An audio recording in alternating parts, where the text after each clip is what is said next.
Welcome back. I'm Kijalin, and now that we've uncovered the risks, it's time to lay the foundation for our solutions. In this episode, we'll establish the policies that will guide every aspect of security enterprises' defense strategy.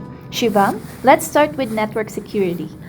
Right, here's what I propose the network security policy. The purpose of this policy is to protect the organization's network infrastructure from unauthorized access, misuse, and threats.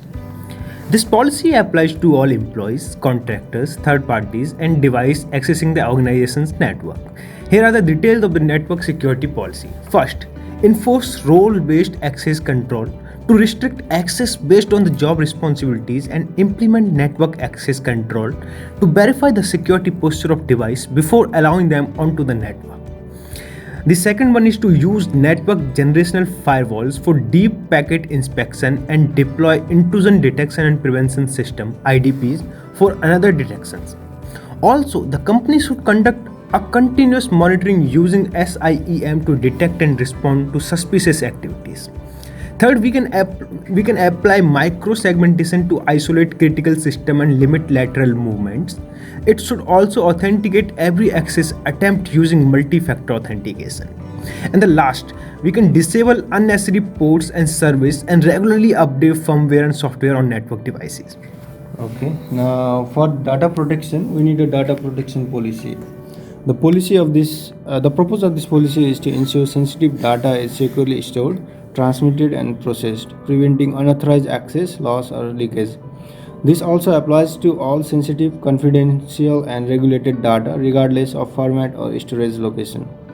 Here are the policy details. So, number one, we have to use data loss prevention or DLP tools for monitoring and preventing unauthorized sharing of sensitive information. Also, setting alerts for unusual data movement patterns or large data transfer. Number two, encrypt all sensitive data at rest and in transit using AES 256 and utilize key management systems such as mail below.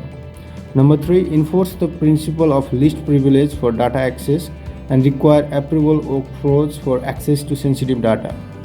Number four, to follow the 3-to-1 backup rule, which I mentioned previously, 3 copies of data, 2 different storage type, 1 offsite. Don't forget to test backups quarterly to ensure reliability. And last is to retain data only as long as necessary for business or compliance purposes, and make sure to use secure methods like threading for data destruction.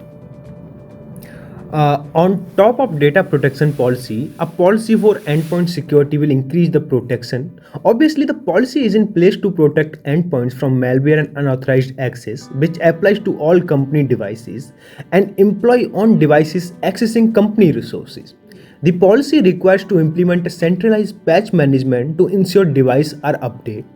Use EDR tool for continuous endpoint monitoring, BitLocker for full disk encryption, and implement FMA on all devices. Okay, so lastly, let's create forensic readiness policy for forensic analysis.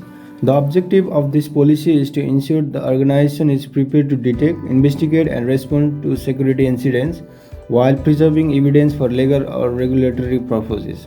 This also covers all IT systems, network data, devices, and applications used within the organization.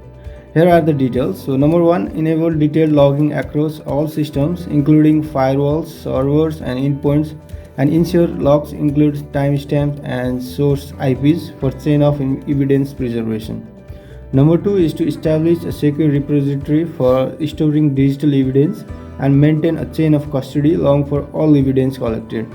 Number three is to use forensic tools like Access Data, FTK, Magnet Axiom, Wireshark, and TCP DOM for incident investigation and equip the team with high performance forensic orchestration.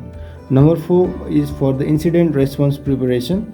So we have to create playbooks for common incidents such as phishing and ransomware, and most importantly, train the IT staff to capture volatile data such as memory dumps and network traffic before systems are shut down. Number five is for the legal and compliance.